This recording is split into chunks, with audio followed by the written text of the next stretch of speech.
Hello, my name is Fergus, and I will be your conductor this evening. Welcome aboard the night bus.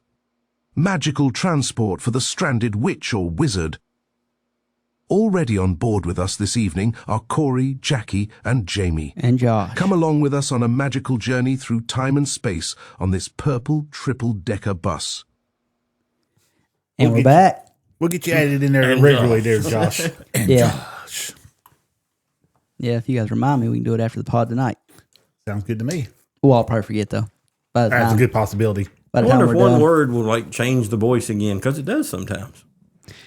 Possibly, yeah. This is cool. Change is good. Ask the doctor. I've been watching Doctor all day. Yep. Speaking of, before we get into the Harry Potter casting news, just real quick, this is we're alienating two of our people right out the bat, but I was watching Doctor Who today, and Matt Smith's run. I've been rewatching all the episodes on his run instead of just nitpicking. Mm-hmm. And I watched his second Christmas special. The oh God, I can't believe I'm forgetting the name of it. I literally just watched it. It's the one with the forest and the acid rain. Mm-hmm. Okay, so I don't need to look up the name of it. But anyway, it got me thinking. If you think about with New Who, and not New Who, just New Who.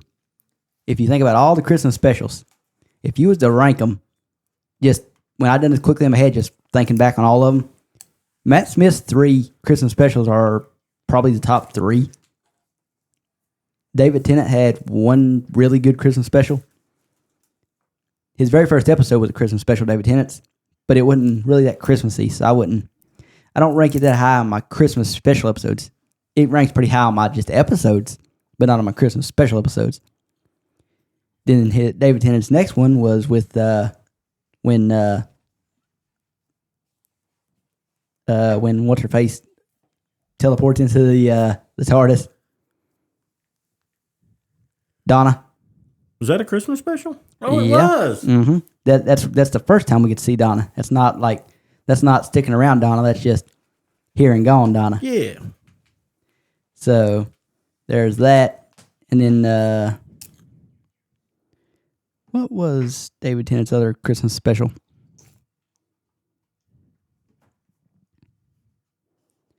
Honestly, I can't remember. The Next Doctor. That one was not that great. You know, man, I really like that one. Hey, Is that the one with the goblin? No. No. No, that was a long time before that. Let's just do this on there. We are on air.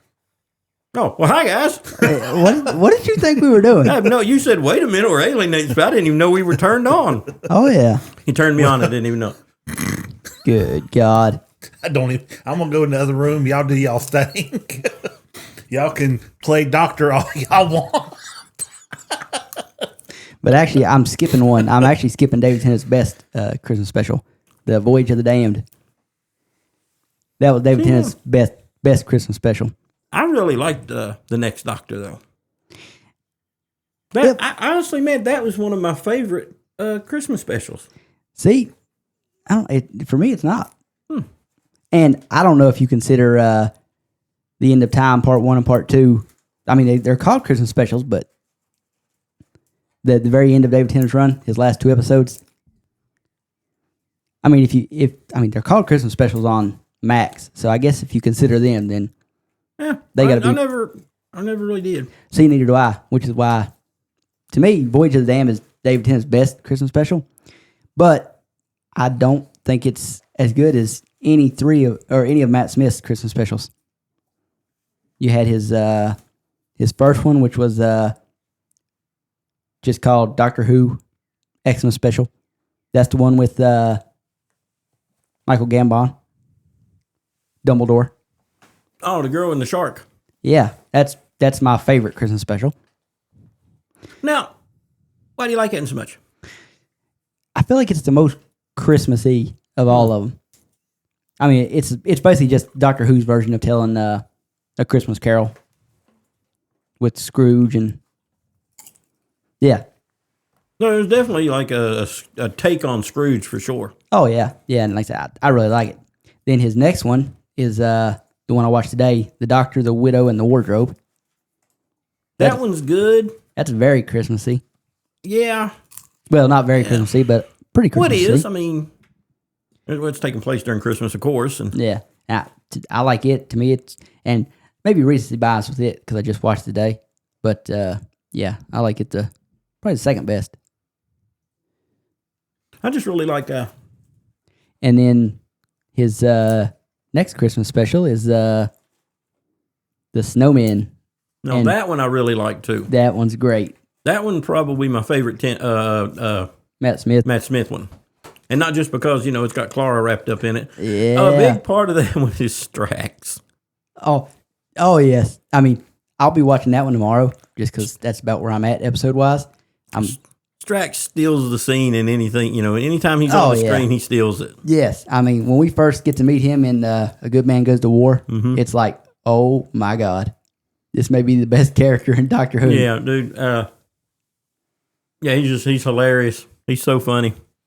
Oh, yeah. Is that, that's the one where he repeatedly goes to get the memory worm. Uh-huh. Let me explain. Oh, yeah. The doctor needs the memory worm to erase Clara's memory. Was it a touch from it? You lose Yeah. like If it minutes. touches your skin, you lose like you forget like the last 5 minutes. Prolonged exposure to it, and you could lose your memory completely.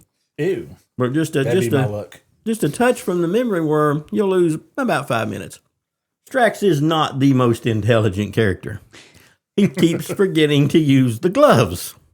Yeah, so the doctor tells him to get it. He drops down to get it, and then he raises back up, and the doctor's like, "Did you get it?" He's like, "Get what?" The memory worm. "Oh, no, I'll get it." And he goes back to get it again. Just and he repeatedly. pops back up. You would think the doctor would look at him and say, "Put on the gloves." He does eventually. Eventually. That's the thing. The doctor's a little Eventually. preoccupied, though. At one point during this back and forth with the memory worm, it gets loose and gets under. They're in like Victorian England. So they're in a carriage. It gets under the carriage. So Strax climbs under the carriage to get the worm. Then you hear him screaming, and the doctor goes to see what's wrong with him, and he's like, "Help, I've been ran over." It's hilarious. It is absolutely hilarious. So yeah, that would have to be my Matt Smith favorite Christmas special. And I was going to put it third on my list, but you just described that, and I'd say after I watch it tomorrow, it'll probably jump up to 1 or 2 on my list. But it still doesn't change my point that I feel like all of his Christmas specials are better than any of David Tennant's. I don't know, man. The Next Doctor is really good because the story is so sad. And I don't know why that should be connected to Christmas, but Jackie might jump in on this one. Christmas sucks. Yeah, so He's our local Scrooge, Exactly. he may like that episode then. but the whole story with the guy who says he's a doctor, is I don't know. I just really like that one. Plus, I really like that actor. He could have made a really good version of the Doctor. I'll give you that. Okay, we paused and showed the scene to Jackie and Josh. They laughed at the right time, so yay. No, I like that one. So yeah, Anything with Strax in it's funny. Well, the set design looked a little bit better on that one than the ones I used to watch. The Well, first ones I tried to watch. the Matt Smith run is when the BBC started filming in HD.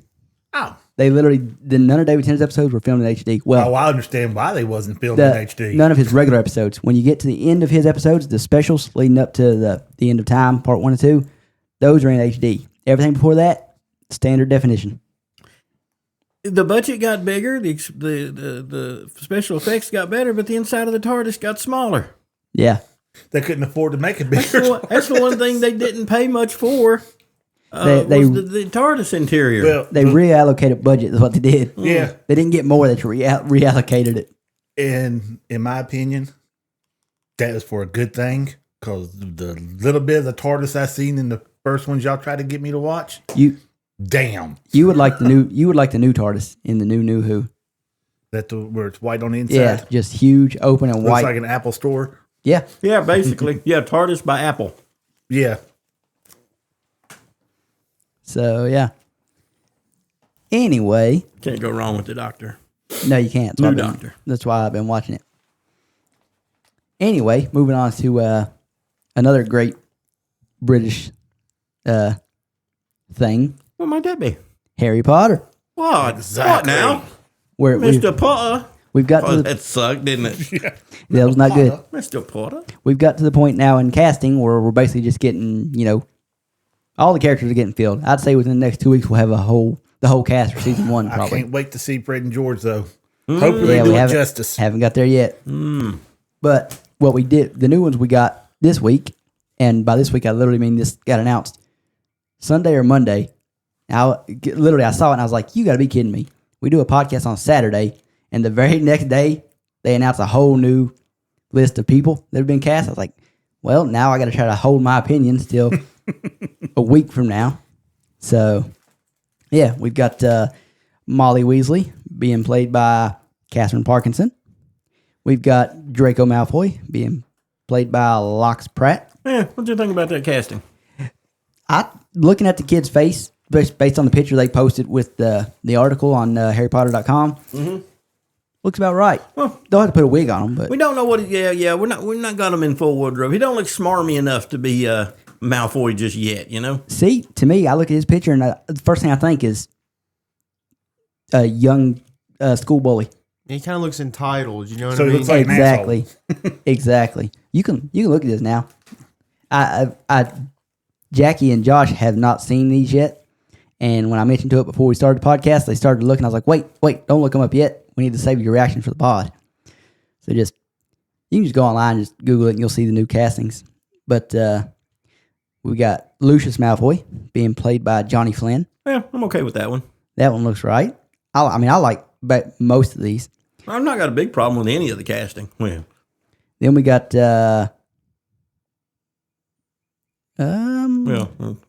I'm actually forgetting who. Oh, Seamus Finnegan. That's played by Leo Early. now that's Yeah, I one of can my see that one. favorite characters, man. And he's one of my favorite, just not a very big part of the thing character He's because he my blows favorite in everything the up. movie. But are they going to translate the movie one into the book one? Now that is the kid that blows everything up, right? Oh yeah.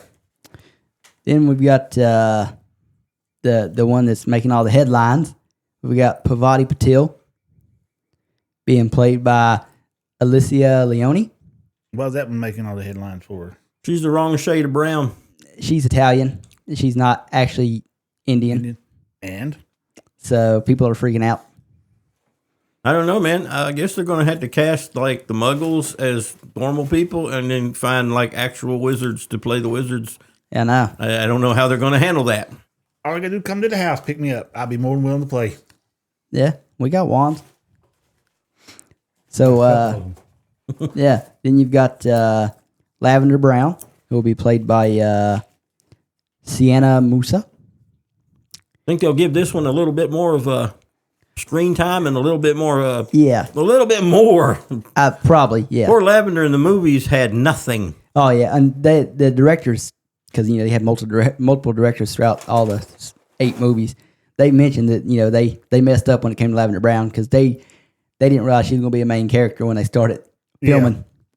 When now the books have been out for years, so who the main characters are and who the important side characters are. So then we get to the bottom row. To me, the most important row. And first you've got.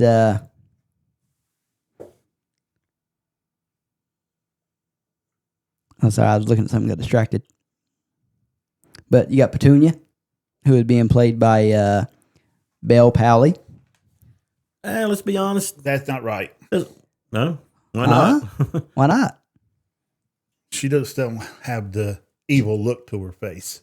She don't have that pinched look Oh, let's say they'll of make her. entitlement. She's to her. got the neck. Because they always talk about Petunia in the book has a very long neck. She's got a long neck. Oh yeah, Well, but she I'm might- talking about look wise. She's too And pretty. age wise, they got her.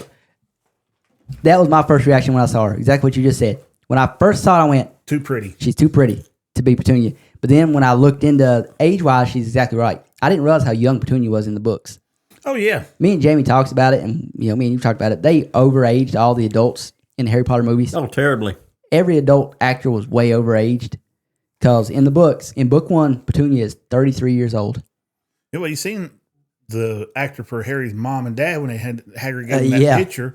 Yeah, look like they was in their 40s. yeah, when supposed to be early 20s. Exactly. Yeah, they wasn't nothing 20s about that picture. And James looks like he's already retired. Yeah. And early 20s ain't the word. I think they should have been like 20 and 21. Or Yeah, like young. yeah. So, yeah, you got Belle Powell playing Petunia. Then you've got Daniel Rigby, who is playing Vernon Dursley. And again, when I first seen him, he looked too young. But I got to remember, they just screwed the He casting does, up in but the movies. if you look at that face, he looks like he could be an ass. Yeah. Yeah. And like I said, age-wise, again, I looked it up. Vernon Dursley in the books, in book 1, Vernon Dursley is 40 years old. This character, that guy right there, is 43. So anytime you're casting adults, once you get to the age of like 30 to like 50, you look kind of how you look. Yeah. So that's not a big deal.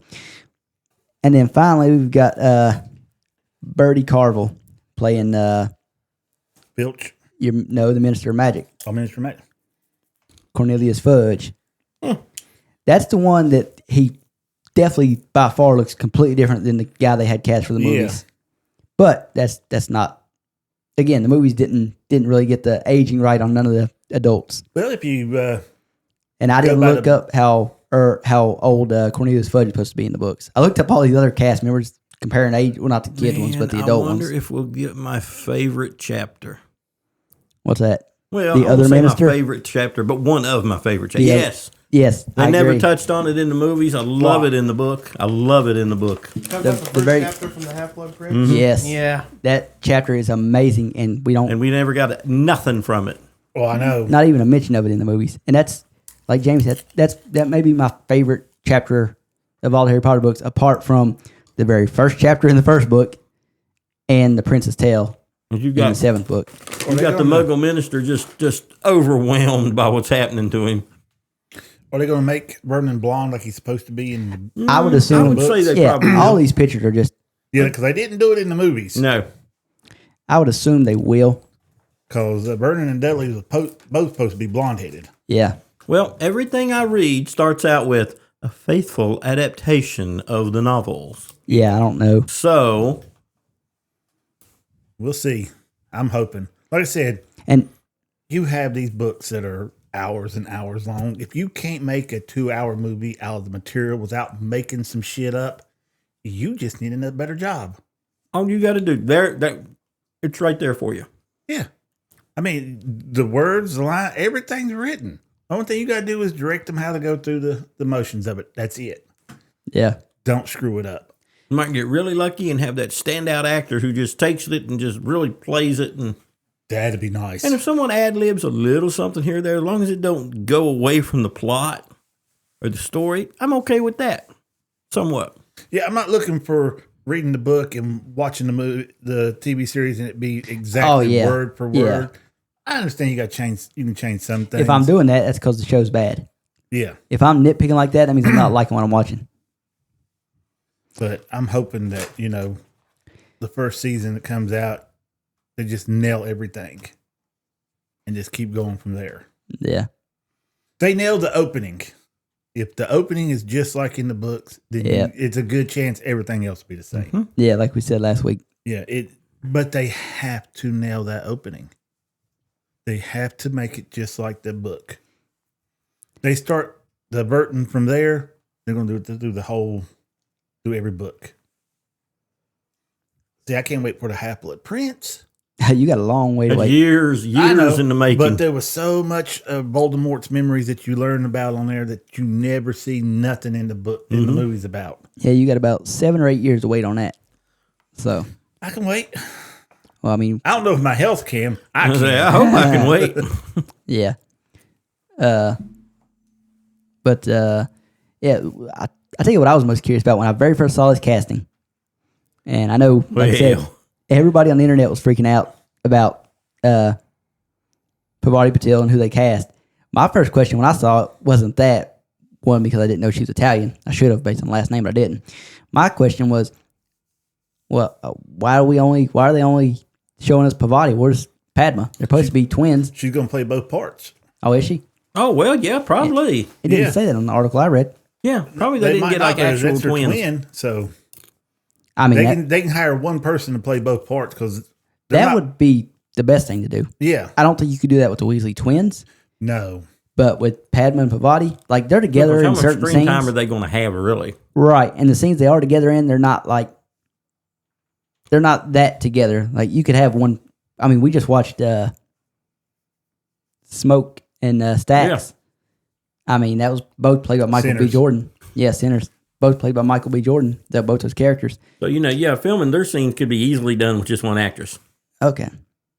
Yeah, that's why I didn't figure they had mentioned the other sister. I hadn't thought about that. That was the first thing I thought of. Now, the second thing when I saw this, I thought about, Petunia. I was like, whoa, too good looks to be Petunia. Yeah. But then I done some digging, and I think it'll work.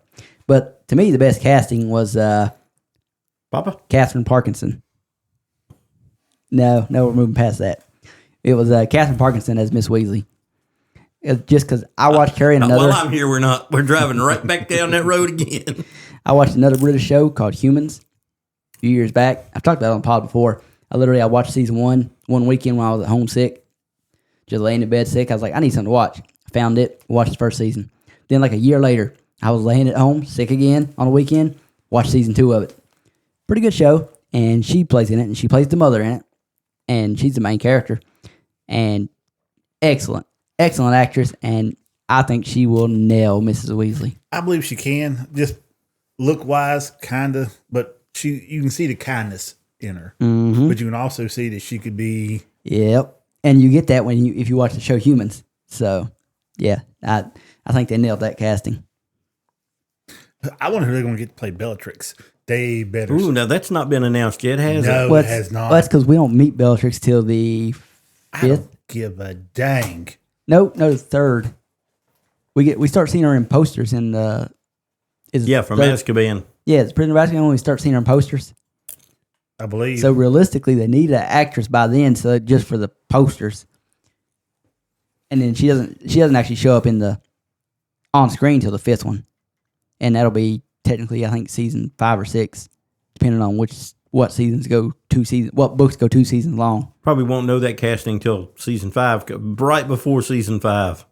They're going to set on those Right. the characters that we've not got to yet. Her- Lupin. that or if they're not even picking them yet. Yeah, her, Voldemort. Yeah, I'd say they're not even worried about them yet. Yeah, those are ones that they could literally take more time because there's Yeah. more time before they got to have them on the screen. Yeah, so they're going to set on those and keep Because a pretty. Bellatrix, out of all the female characters, that's my woman right there. Yeah. I like Bellatrix. Now, the characters they've still got to cast soon is basically the rest of the teaching staff and more The children. Weasleys. Yeah. All the Weasleys has got to be cast. Well, except Mrs. Weasley. Well, except Miss Weasley, but you know. But Mr. the rest. Well, all the Mrs. kids. Weasley and Ron are cast, but we need everybody else. Mr. Weasley, Ginny, the Weasley twins. Do we meet? You meet all of them in the first book. I wonder. Do you? Yeah. I was just I trying thought there to, was just mention of. No, Harry's. No, we don't meet them all.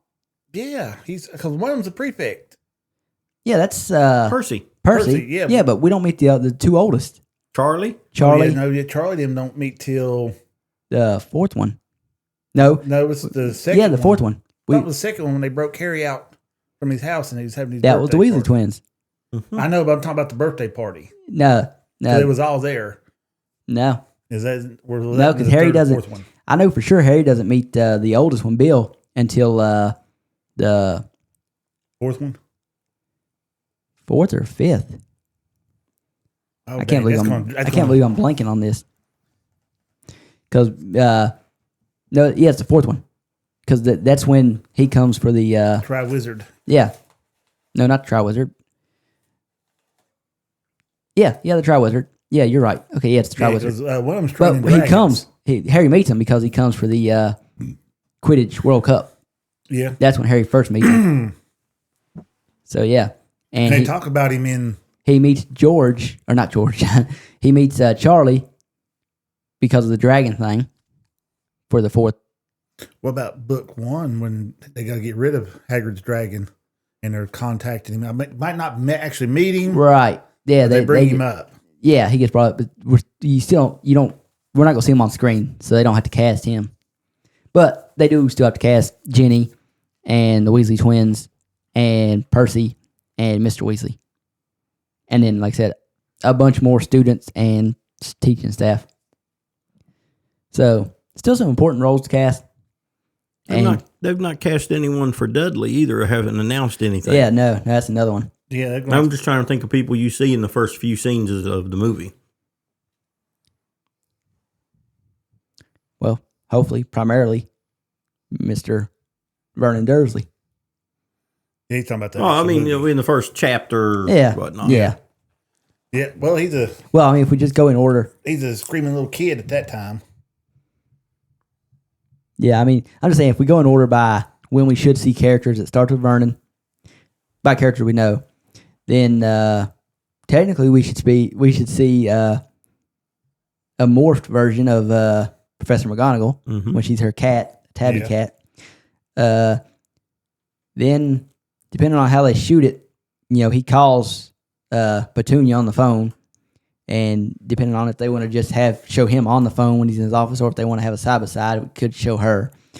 Then we should see, once it gets nighttime, we'll see Dumbledore show up. Then we'll see Professor McGonagall turn into herself from her tabby cat. Then we should get Hagrid showing up. And then it'll fast forward to Petunia banging on the door to the cupboard under the stairs. I thought you ended up seeing Dudley as a baby. I mean, yeah, they'll probably show him as a baby. I wouldn't count him or baby Harry because they're babies. Yeah, because I remember something about They'll just cast some generic baby for that. she's talking about McGonagall said you can't leave him here. I watched his mother take him down. He's kicking her mom in the leg, wanting sweets or something like that. Yeah. But, I mean, he's only a touch over a year old at that point. So, yeah, like I said, I was just naming them off in the list that we're going to see characters that are cast or should be cast. Yeah. So far, everyone I named off is cast. So they've casted the first episode. Well, except for Ron. no, they casted Ron. No, Well, I mean, they haven't casted Fred Dudley. George and Dudley. Well, I don't know how far they'll go in the first episode.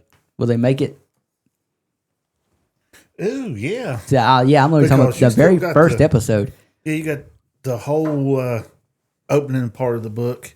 Then you got the whole birthday party and the zoo part and everything. So we might not even make it to. So yeah, for You just got to realize you got a whole season to go through for the first book. So. well, they've already said the first season is 8 hours long. Well, it's going to be. How many chapters? It's going to be the whole first book. I mean, how many? I wonder what they're Episodes. doing per episode or what they're trying I'm to assuming that work means- together. About 8 I'm assuming that episodes. means 8 1-hour episodes. So yeah, Yeah, because that book ain't but like 8 or 9, 7.5 hours 7.5. Yeah. audio. Second one's 9.5 hours audio. So I'd assume the first season will be 8 episodes. Second season will be either 9 or 10 episodes, and that'll be the first 2 books. But like I said, literally going on the very first episode, just assuming how far they'll get in one episode, I'd say other than Dudley, I mean, that's the only person they haven't cast for the first episode, and then some lesser characters like his friend. What was his friend's name that went to the zoo with him? I have no idea. It's your. You love the first book and the opening chapter. Those are generic characters. I don't pay attention to those. Yeah. those are It's throwaway like friend friends. 1, friend 2. Yeah. Yeah, Do you remember Josh? yeah. I don't think you've talked this whole podcast. I don't know why I can't think of his name, but anyway, yeah, we'll have to get him. Which again, he'll only be there for one episode, so yeah. Yeah, he'll just be there long enough to go to the zoo and do their recounting of what happened and blow it completely out of proportion to what happened. Yeah. Hopefully, they don't have the snake blinking in this one. The movie, the snake blinked at. Oh, Harry. I remember that. Hopefully, they don't have it. And the whole thanks, amigo. Yeah. Yeah, maybe. They try to say that was supposed to be Nagini. No, That's ridiculous. obviously it wouldn't. I know it wasn't, but some people try to say it was Nagini and Harry let Nagini loose. No, Mm. no. Some She's a people watch girl. a show and they see a snake and then they see another snake later and you know, oh, it's the same snake. She's a girl. Yeah. Plus, I mean, we know that snake was bred in captivity. That's what I was looking at because he looked at the sign. Yeah. That brings up my have you really ever watched it question. Oh yeah. When some people come up with stuff and it's like, dude, have you really even watched it?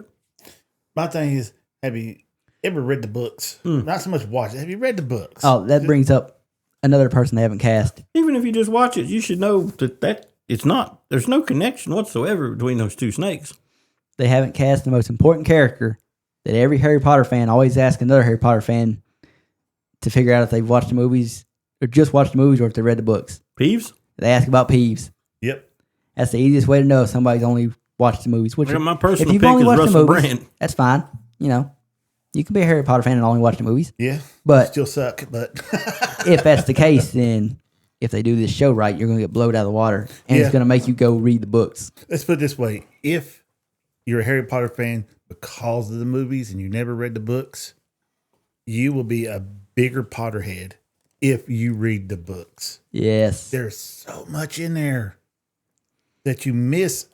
I mean, there's hours of stuff that you miss in the movies that's in the books.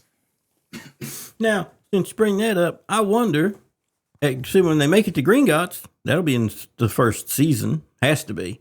Yeah, in the first season. That'll, Mm-hmm. that'll I probably be wonder What episode. they're going to do with, like, 2 or 3. Yeah.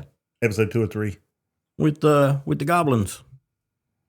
Or I wonder how they cast them as, because, you know, they used the little people before. Where they CGI them? I was going to say, I'm curious. Probably a CGI 'em, I bet. I would I won't. assume they'll probably CGI. You don't think so? No. CGI costs too much. It does. It does. And it adds on to the time of. Well, that would be hard to Production. do, yeah. Well, that and they literally tried to leave Creature out. Mm-hmm. They tried their damnedest to leave him out, and JK was like, "You can't leave him out because it was going to cost so much more, Yeah, hundreds but of he thousands was of a dollars." in key there. part in it. They couldn't leave him Yeah, out. she couldn't tell him why. She just had to tell him, "You cannot leave him out." We never got any Winky in the movie, did we? Boy, that did not Yeah. sound right. Yeah, we got. Yeah, Winky was in the movie. Was yeah, she? We just didn't get as much as. Yeah, as she's But but it in the was book. like just It was not, just right there at the at the beginning at of. the beginning of of the. the- Yeah, you fourth didn't get movie. like drunken Winky No, No. working in the kitchens and yeah. we didn't see any other house elves. but No, not a single Dobby. one. Yeah, we don't get the whole. When you should see hundreds of them. Oh yeah, yeah. Hogwarts employs the largest. They've got the largest dwelling in Britain. Yeah. Now, where does these house elves come from? You see, I wondered the same question. Like how? Jamie's talked about this. Well, Sirius Black's mom literally was chopping her heads off and hanging them up on the wall. Yeah, because they're just property. Yeah, Yeah, It was a big But- slave allegory with the. house elves. Thank you. I don't know. My brain froze. I kept trying to say hobbits or something. Oh Where God. did they come from? That not everybody had them. You had to be from an old family. Here's my theory to on actually it. have them. Here's my An old theory on rich it. family. Yeah, And I'm assuming that Hogwarts is full of so many because Dumbledore, when he could free one from here or there, brought him to work at Hogwarts because they love to work. Oh yeah. well, I don't think Yeah. it's so much Dumbledore. Is this that the castle was so big that they just employed them? They didn't Maybe. employ them; they just got them. But Dumbledore was one that would want to pay them, but they wouldn't. But- none of them wanted to take wages. Yeah. They got- that was an insult to take wages. Oh yeah, Dobby. Now, He had to beat Dumbledore down. here's me and Corey talked about this before, and here's my theory on the house elves. Somewhere back in time, there was a war between the elves and the wizard world. Either that or the wizarding world did what we did. Well, not we, but you know where I'm going. The ancestors went back Yeah. and found them somewhere and just But I think maybe because they're like crazy magical. They're more powerful than your average wizard easily by far. But my thing, who would come up with the stupid things that if you give them clothes, you set them free? Well, here's the thing. Somebody named J.K. Rowling. Yeah, but I mean, Joe. if they're doing everything else, who's washing the clothes there? It's got to be the house elves. But here's the thing. I think they're all under some crazy powerful enchantment. There was a war somewhere. This is just my theory on it. There was a war somewhere in the past between wizards and elves, and the elves lost. And the human wizards put them all under a spell because crazy powerful, man. So they kind of reined them in with some kind of spell to make them subservient and weak, I guess. Not willing to use their powers against humans. And these were really bad wizards. And the old families were not good people. The Weasleys, one of the oldest families around, but you never hear them say anything about house elves. No. No, they couldn't afford them. That's another. Well, the Weasley's grandma, now she's pretty rich. Oh, Aunt Muriel? They're just waiting for her to die so they can inherit her money. So I think the only ones who had those Me personally. house elves left over from whatever that great war battle or whatever it was is the old dark families, the evil family, like the Malfoys and the Blacks. These were the families that defeated the elves and put them in bondage, basically. Well, no, basically to it. Oh, yeah, they definitely in bondage. But I wonder, why does the Ministry of Magic let it continue? Or is it that the house elves are like the Ood in Doctor Who? They're just natural born subservience. I don't think so. I don't know. And then over time, like with Creature, we are born into it. And you could go back to real history on this. You're born into it. That's all you ever know. You don't question it. And for generation after generation, this is what you do. You're loyal to this family. And maybe there's some spell that's over them that holds them in that. I don't know. You could do massive, and I'm sure other podcasts have discussed that to pieces. Yeah. And we haven't even mentioned the goblins and their role and everything. Yeah. Again, I think another war happened. It did. We know about that war. Well, we know about one of them. There was multiple goblin wars. Yeah. It was never really, truly explained where the house elves come from. Exactly. No, I'm just throwing out my theory on it. Yeah. See, I was thinking, I've got the Fantastic Beasts and Where to Find Them book downloaded on here. It has Newt Scamander reading it. So it's his book. I thought, well, I'll just listen to it and see if he touches on where house elves come from. But I just Googled real quick and it doesn't explain where they come from. They're just magically tied to the house that they serve. And again, And I think that is some old dark magic that holds them in that. my Oh, thing that's is, definitely old as magic. they're dying off, where are they getting these new ones from? Yes. See, I thought the same thing because they talk about, they breed because Creature talks about that's his family up there. I was going to bring that up. He talks about that's his family up there, but I guess Harry Potter. The book is a PG-13. It's like the first 3 books are PG, and then the last 4 are PG-13 books. So I guess they couldn't really go into it. But No, you kind of got to paint the. I was gonna say, we you got to don't paint get- that on that picture yourself. yeah, we don't ever get any mention of like 2 house elves together, except for when Creature mentions that's his family of house elf heads hung upon the wall. Let's look back in our own history, man, if you really want to try to answer these questions. This family, the Blacks. This family, the whoever's. Another old, dark family. The Kennedy, the these Kennedy, are property. the Kennedys. Just like slaves, were once here were considered property. Well, you breed them. Yeah, And- but my and- thing is, And they're not going to put that in the books because, PG-13, yeah, PG. My thing, if that was it, if they was breeding them, then there would be more of them. there's a lot of them. Well, there's a lot of them at Hogwarts. There's not a whole lot in regular houses. They even talk about that Yeah, they're not that mom would kill for a house elf is what Miss Dursley, Ron's saying about Mrs. Dursley when it comes to house elves. Miss Weasley. Miss Weasley, yeah.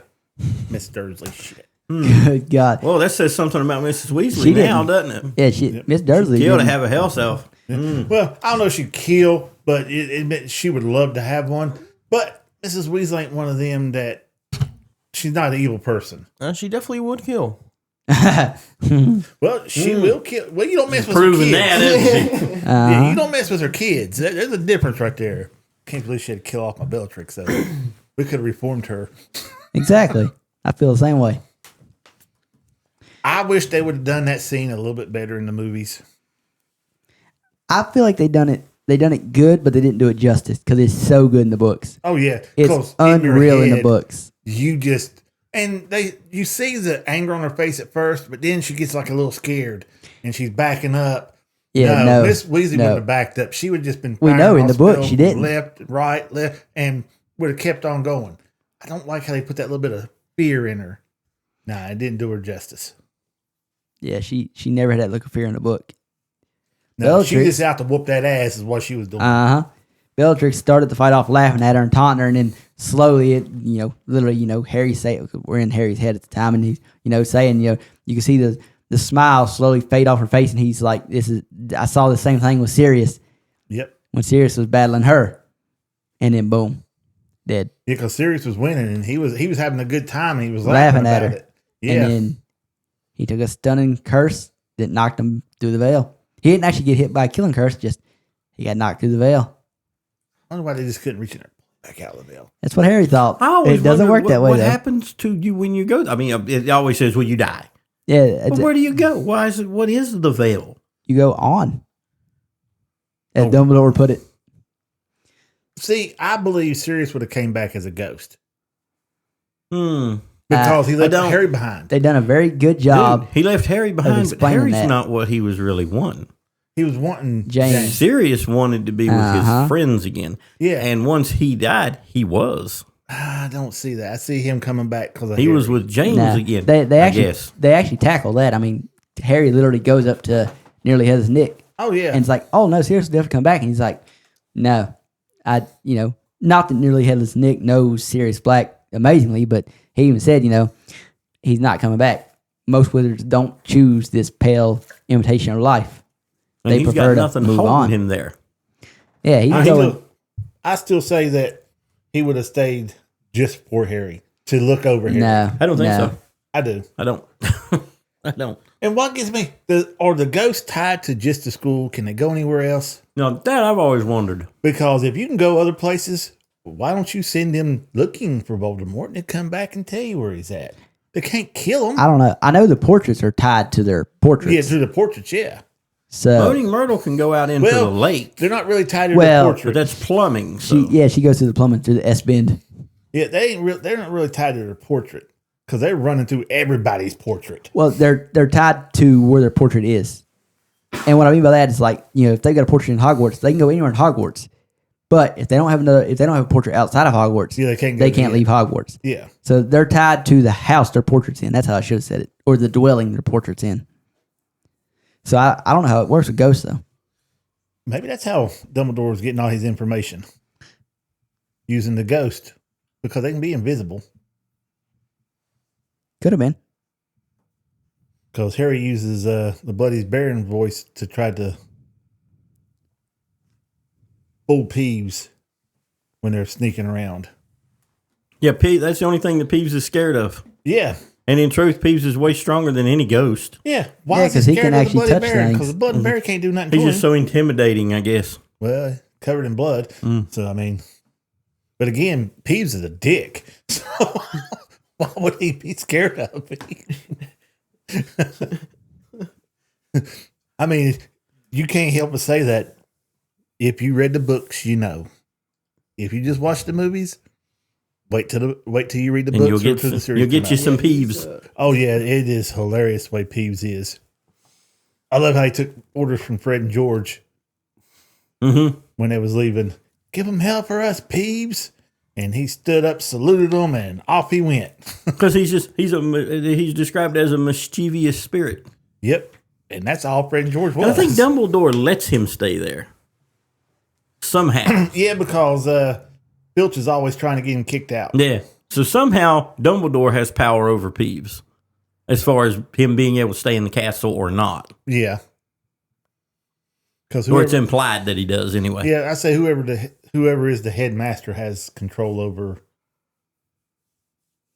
pretty much everything that goes on in there. And being a mischievous spirit, I guess Peeves has been around Poltergeist. since before the school existed. So he's been there from day one. Yeah. Good possibility. You think maybe like the ghosts that are in Hogwarts, where there's a lot of them. Maybe it's like you said before Hogwarts was there. Maybe it's wherever the ghosts die. That's where their ghost stays. I've wonder- wondered that. No, Sir because Headless Nick didn't die there. yeah, and the Yeah. Bloody Baron, he was in a forest in Albania Yeah, when he died. when I don't know what when he binds them killed to- the Grey Lady and then killed Hogwarts. himself. Probably. I don't think anything ties them to it. I think they just go there to hang out.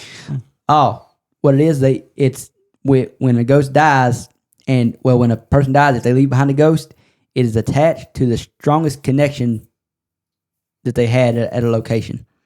Oh, okay. So that means all the ghosts that are in Hogwarts, they had a strong connection to Hogwarts, and that's why when they died, their ghosts The Grey Lady, the Diadem, went to the Hogwarts. Bloody Baron, the Grey Lady, nearly Headless Nick, the Baron, and the Lady. Oh, yeah. I'm still And questioning- Muggles can't see ghosts, and Muggles can't, obviously, when they die, they don't leave behind a ghost. Yeah. I'm still questioning how dull does your axe have to be to take 50 whacks to the neck and your head still attached by a piece of skin? I have to say, Yeah. what side of the axe did you use? the dual side. Yeah. I mean, I take a 2x4 within 50 whacks, knock your head off your shoulders. And it's blunt. Blunter than any axe that I've ever seen. Hey, jumping back on the elf thing for just a minute, we'll also get to see the whole spew thing Yeah. that they never touched on in the movies. Did they? No. Mm. I don't think they touched on the spew. Mhm. Because that's when Dobby comes back and he's the one cleaning Gryffindor because none of the other house elves will because Hermione keeps leaving Mm-hmm. clothes around for him. But again, how they that whole have to give clothes? Just an arbitrary thing. Oh, They're- God. They've got to be washing clothes. Yeah, but it's not theirs. Okay, Your does- master, your owner has to say, here is the piece of clothing for you. They're not their masters though. So how is Hermione leaving clothes around, scaring them off from It's coming not around? working for her, though. No, because they made But- Dobby come up there and do Yeah, it. because they won't They come wouldn't in clean and it clean no it. more because they didn't want to get set So- free. Maybe Yeah. they just find it insulting. So I understand the question you're asking. I don't know how they clean clothes. Yeah, I mean, if they're not allowed to touch clothes, Well, see, I don't think it's a matter of like touching clothes. But they also could just use their magic. well, they could use their magic. But again, they could use their magic and I mean, not I touch think it's- anything Hermione was knitting for them. I mean, I thought they could probably do laundry all day and not be freed, but someone has to give them a piece of clothes and say, this is yours. Well, And they that have to ain't what accept happened in it, the I book. guess. Well, yeah, well, No, there's He kind of just- a little loophole there because just Lucius handed him is the the one socks. that handed it to him, granted. he just handed it to him. He didn't say, "Here, this is yours." I don't know. And They that get wasn't JK Lu- to it hash wasn't- that one out. That wasn't Lucia's clothes. It was Harry's sock. Well, yeah. So why having Hermione hide stuff around inside be different than washing clothes or cleaning up after them? I don't know. Unless you've got a note that says, "Here, this is yours," or has an elf's name on it, which there's no way she could. How would that trigger letting them go? Because they're kids; they leave shit laying everywhere. Especially magical kids who don't care about nothing. And really, the house elves at Hogwarts, I don't think are like slaves to Hogwarts. They are there. I don't think they get paid necessarily. Maybe they do. It No, never they, says. They don't get. I say they're room and board. They get treated right, room and board. So I but they don't- won't take pay. If you remember the books, Right. That's why Dobby was so hated because he was taking pay for his work. Dobby, Dobby be taking pay for his book. He's a disgrace to us house elves. Jumping back a little bit. Ghosts are not 100% tied to a location though. They can leave it. Because, well, if you remember, and I was reading this article and it mentioned Myrtle. Remember, she haunted Yeah, that. she haunted that girl. And Yeah. they had to get a restraining order on her. But yeah, basically she went to the Ministry of Magic and got a restraining order, a wizard restraining order. So they literally now Moaning Myrtle cannot leave Hogwarts because they literally she's stuck there. But other ghosts that actually, according to this, they can, but most don't. They feel some sense of like belonging to a certain location. That's where they are. For some of them, it is the location of their death. To others, it's Hogwarts or other places like that. Yeah. And apparently, goblins, if they die and leave behind a ghost, their ghost can still do magic. Yeah, according to this article I was reading, apparently Ragnarok, when he died, he left behind a ghost, and that ghost can do magic and everything. Yeah. Yeah, they definitely have some magic with them. So, yeah. Well, So basically, goblins I'd just say- leave a ghost behind and they're immortal. Sort of. And Well- just as Again, I bring it back to the wand thing. Wizards really don't think they can do magic without the wand. but some Goblins are not allowed to have wands. again. So they know how to do magic without the wand in their hand. So I say that's why they could still do magic. And the wand would make their magic so much more powerful, I'm guessing. And that's why they won't give them a wand Yeah. Again, or teach them how to use or teach them how to make wands. I'm going to draw a line here that Corey will get. Y'all might not. I The got it. original wizards were like the Time Lords. Super powerful, not necessarily good people.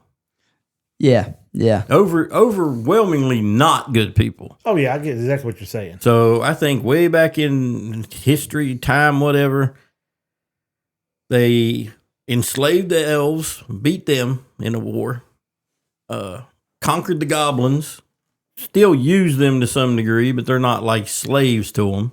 That's because the goblins will not We're like bow. way more powerful. They wouldn't bow all the way down. They surrendered, I guess. Right. They admitted defeat, but that's as far as it went. They wouldn't Yeah. go any further. And we're on the verge of putting humans under heel too. In fact, that's always been with Grindelwald, With Grindelwald. Voldemort, Dumbledore too. Yeah, with Grindelwald for a short period of time. So yeah, in general, the great wizards were like the Time Lords, For the greater good. super powerful, not good people. Mm-hmm. Yeah, but Their descendants are not. You hear me, people? Their descendants are not. yeah, but Corey may be the only one who caught that. no, I Yeah. know what you're talking about. Yeah, well, I don't. How long does You goblins may have been live? descended from horrible people. Does not make you a horrible person How long does goblins live? or responsible for what those horrible people Let did. me look it up real quick. Because Anyway. I'm thinking that goblins live for hundreds of years. At least in the books that I've I ever would read. imagine they have a very long lifespan.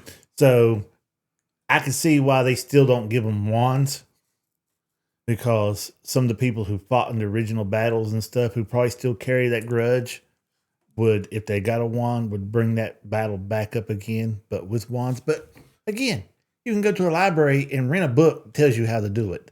I don't know how. I feel like they were too Great proud and to do powerful that. dark magic binds them and keeps them from doing stuff. That's the only answer I got. That it had to be something like that, because like I said, it'd be too easy to find a witch or wizard that was down on their luck, wanting to make some money, and then boom. And again, goblins have their own little weird quirks about, yeah, you might have commissioned this to be made and you might have paid for it, but when you die, it comes back to us.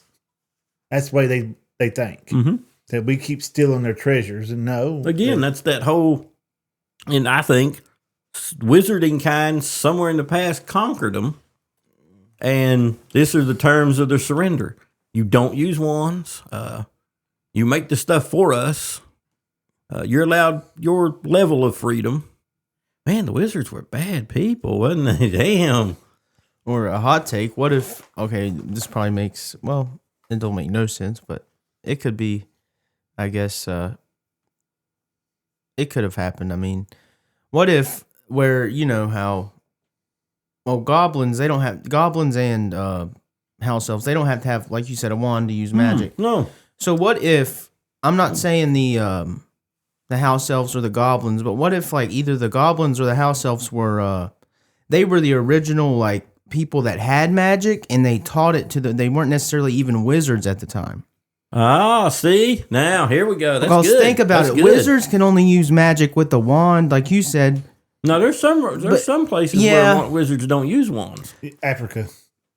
Yeah, the wizards in Africa. But yeah, man, I see where you're going. But you see almost every wizard using a wand. When you see a house elf or a goblin, they use, you know, they don't have to use a wand. It's like natural to them. So I almost feel like J.K. never said anything about it, but maybe the goblins or the house elves were the original and owners. bearers of magic. they shared and taught this Yes. ability, and then wizarding kind turned around Yeah. and conquered them with their own. Yeah. But I also don't. That sounds good, and it could Yeah. happen. But where would the wands come in handy at? Because Maybe that's if mankind learned the magic from somebody else, then you would think they could sit there and make what their if own they were version of a wand. muggles before they were wizards? And yeah, and then that's how they learned to channel the power. They had to use them where, like, a natural born magical creature like an elf yeah, or a goblin didn't have to. Yeah, but again, And, you know, humans being the intuitive things that we are, figured out I can take magical items, infuse it with this, and focus and do better. Technology. It's just technology on a different level, man. well, yeah, it's definitely the wizard's form of technology. Is which I kind of wish we had the wizard's form of technology now. Oh, yeah. Don't we all, dude? Yeah, I mean, not so much just being able to do magic, but being able to, you know, I need lights.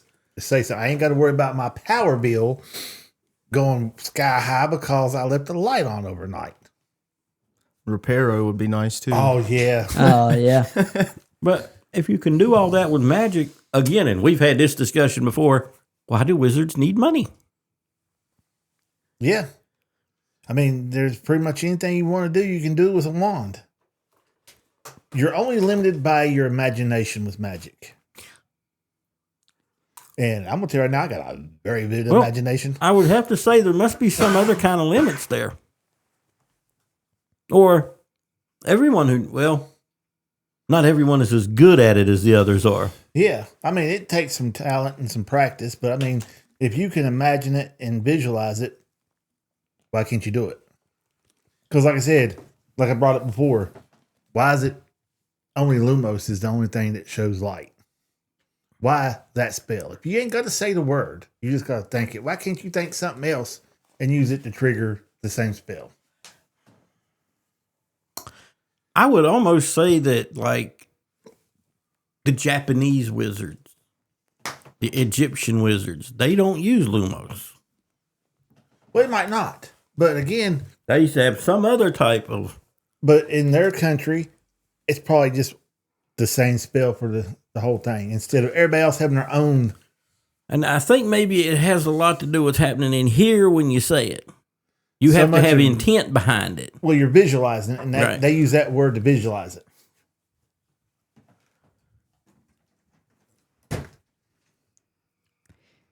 Yeah.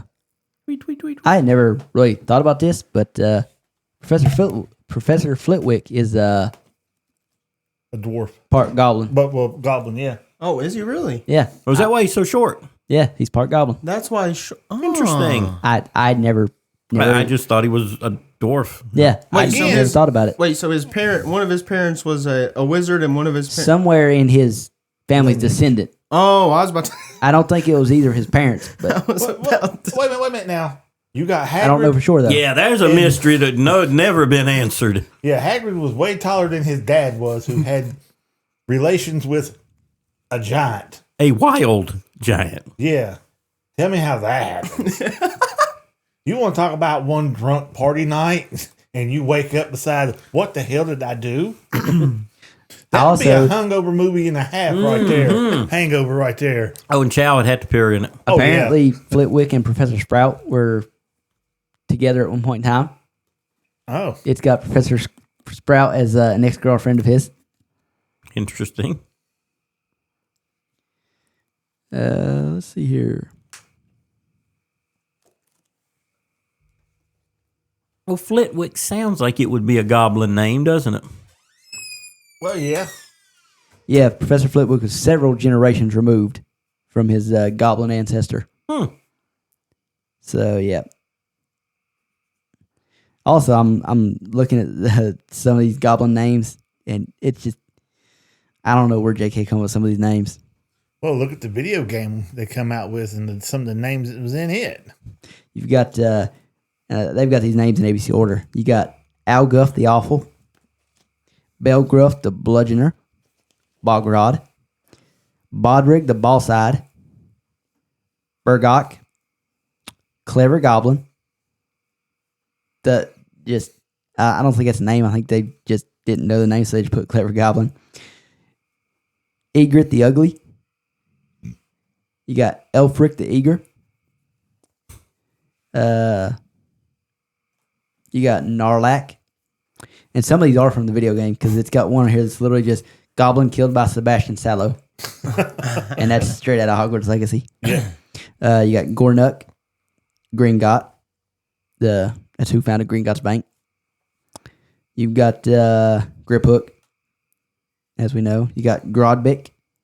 You got Lodgok. Let's see here. You got Ludovic Bagman. Oh, never mind. That's Ludwig Bagman's goblin creditor. Ludo Bagman, as I call him. Okay. You've got Nagnok, Oddbert, Ogbert the Odd, not to be confused with Oddbert, but Ogbert. You got Purgit, Ragnok, Ragnok the Pigeon Toad, Ragnuk the First. He's the one that made the Sword of Gryffindor and then tried to steal it back. And he's also the one that when he died, he actually died and was buried in the crypts at where's Harry and Dumbledore and all them from? Oh, I know. what you're Godric's Godric's Hollow. Hollow. Godric's Yeah. Hollow. Hello. He actually his ghost haunts the that area, and again he can still do magic. You got Ranrock, you got Red, you got Rickbert, Ugg the Unreliable, Erg the Unclean, Ergruff the Unwary, and that's it. Crazy Yeah. names, just They crazy names. They sound like Shadow of War orc names from like I They- don't, World of Warcraft. no, it's No, like it's, it's in the Lord of the Rings universe, but it's like not canon to the movies. Oh, okay. You play as a person that he's like I don't know how to explain because I don't know Lord of the Rings lore. If Jamie played it, Jamie would know. But He basically is able to like take control of orcs and make his own army to go up against Sauron. So He'd have to be one of the Valinor then. he like puts his I hand. think I'm on- right. I may be saying that wrong. Like he has this No, ghost. no, I'm wrong. I'm he wrong. has like this ghost or something that's inside of him, and like he puts his hand on the orc's head and goes, "You obey me now." And they're like, "You can have them in your army." And when Harry, my bad. When Corey was reading them names off, they sound just like the names that they have in that game. they Just like- they do. When you said that, I was like, wait a minute, he's right. And I mean, it is a cool name. I like the way goblins with the naming scheme that J.K. come up with, like Ergic the Unclean or whatever. I like adding like basically what they was at the end of it. yeah. Well, when Josh brought up Lord of the Rings, the goblin names are definitely, I think, at least inspired by the names of some of the goblins and the orcs in Lord of the Rings. Oh yeah, I'd guarantee it. J.K. read Lord of the Rings Oh, I before guarantee she it, wrote too. the Harry Potter books. Well, I mean, I would ask what great author didn't read Lord of the Rings. You have a point there. I mean, Yeah. See, I only read Lord of the Rings. Tolkien is like the. I mean, we know he's the father of The goat. fantasy, but even writers that don't write fantasy, I mean, it's just if you're a writer, that's what you do. You just read Tolkien. Mm-hmm. So yeah, everything is still something from Lord of the Rings. See, I only read, it was The Hobbit. I only read it because I was in high school. And I was taking literature and stuff, and everybody goes, "Oh, we're going to end up reading that book. We're going to end up having to read it." I said, "Well, I'll go get it out of the library and read it before we have to." I'll tell you right now, I started reading it, did not want to put that book I down. don't know, man. The Hobbit's great. Lord of the Rings is great. I wish One of my favorites. No, go ahead. But there's so much that I have not read. I've never read the yeah. Silmarillion. I've looked at it, man, and it's difficult because it is basically a history book. It's basically Fire and Blood. Yes, George R.R. Martin took a lot of his style from Tolkien. A Oh. lot. Everything except for the ability to finish a book. Good point. So yeah, I wish our school had had us read a book like The Hobbit or something. But no, anytime we had a forced reading, it was always some super dark book that had like a terrible ending. Something by like Edgar Allan Poe or something. Well, I Dude, mean, Edgar Allan Poe's a great writer. yeah, Yeah, but I wasn't talking they about weren't Edgar Allan always Poe. like his endings weren't. You know what I mean? They were always Dark. yeah. Very was. dark. They was. The Very opium was and- kicking hard that day. They very, was. very bleak. Yeah, that wasn't what I was talking about. I don't know. I always want to say you're a few years behind me. You're actually a little more than a few years behind me. But Which one? Josh, Mm. just in school terms. But like the books they had us reading is like, I can't think of the names of them. We had this one book we read about a girl who had just started high school, and she goes to I think it was a concert or maybe in a party or something. She ends up getting drugged, getting raped, and yeah, that. God. You got another book we had to read that was about a kid in high school who, he's like star of the basketball team, and then him and some of the guys go out after a win, and they get drunk and they crash, and he's the only survivor. So he's dealing with that, and eventually he kills himself over it. And Damn. yeah, it's like Man, how- I read like Great Expectations. now we did read Animal Farm, but Animal Farm was good. that's just a book about Animals. That would be- socialism. Ain't Yeah, it? yeah, basically. Yeah, Russian socialism. they're making a movie of that with Seth Rogen playing the Are they? with playing the main pig in it. Yeah. I haven't read that book in a long time. See, I was in the library in junior high before the school burnt down. And I was reading a book, and I think it was called Kryptonite or something like that. And the boy who fantasized about Superman and everything. And I'd take turns reading it in the library and stuff. I went one day to get it and couldn't get it. I was like, well, where's the book at? Somebody check it out. Oh, no, we had to take that off of the reading list. I said, why? Because the boy commits suicide in it.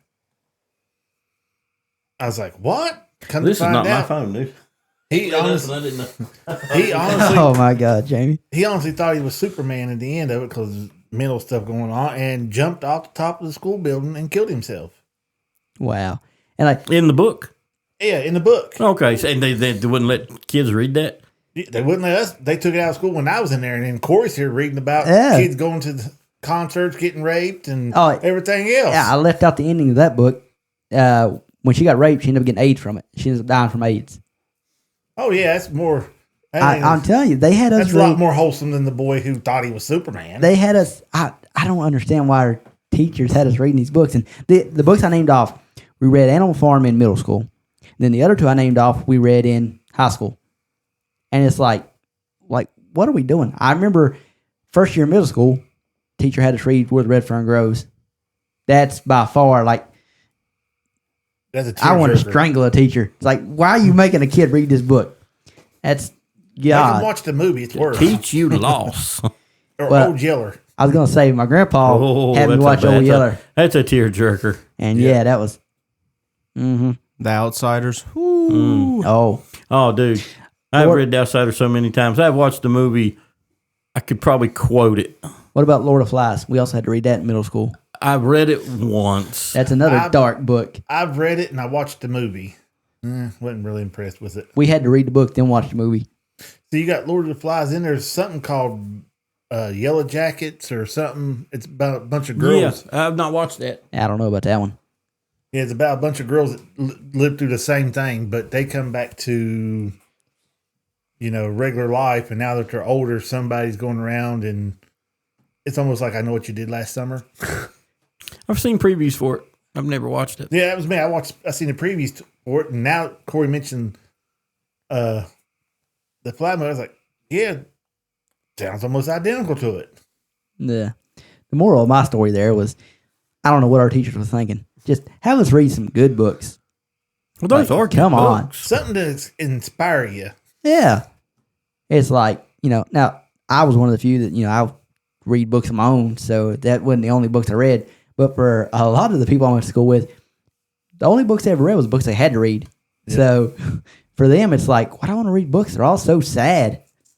It's like, no, they just for some reason picked out all the sad ones. Yeah. R.A. Salvatore is one of my favorite writers. Yeah. And he's got a shit ton of books out there. I love his work. When I was in elementary school, I read basically all the Goosebumps books. On the bookmobile? Uh-huh. Yeah. Every time I go in there, it's like, where's the Goosebumps I haven't read yet? You're talking about R.A. Stein.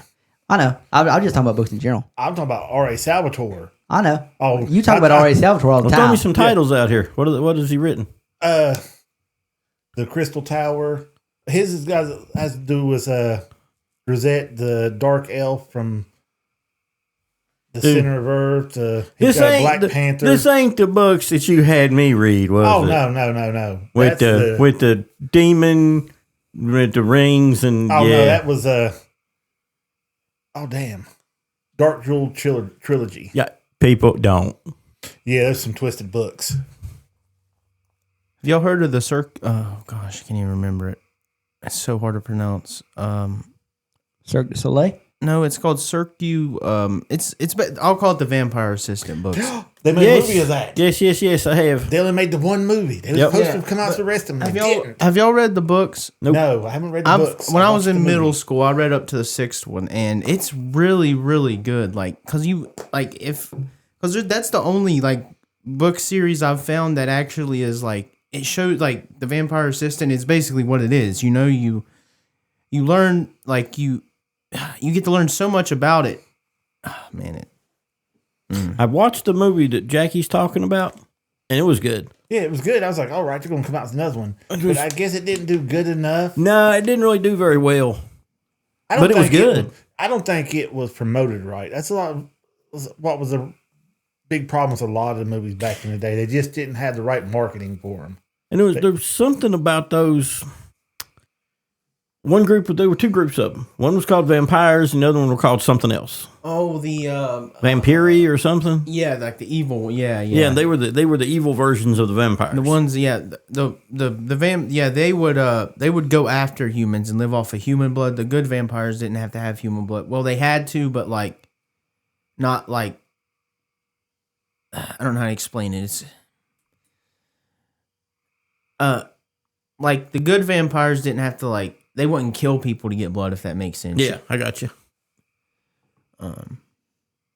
But the one group, they were just killers. Yeah, but the main protagonist in the story, when he first turns a vampire, that's his biggest tripe is because he almost dies because he doesn't know that as soon as he turns a vampire, he has to have human blood, and he's like, I'm not gonna drink human blood, I'm not gonna do it, but he has to do it or he ends up dying. So, but it's pretty.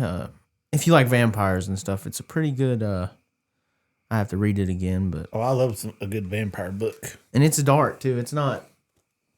It's.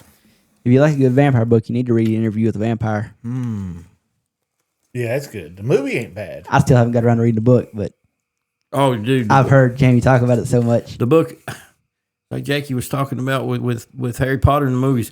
The movie is great. The book is so much more. It's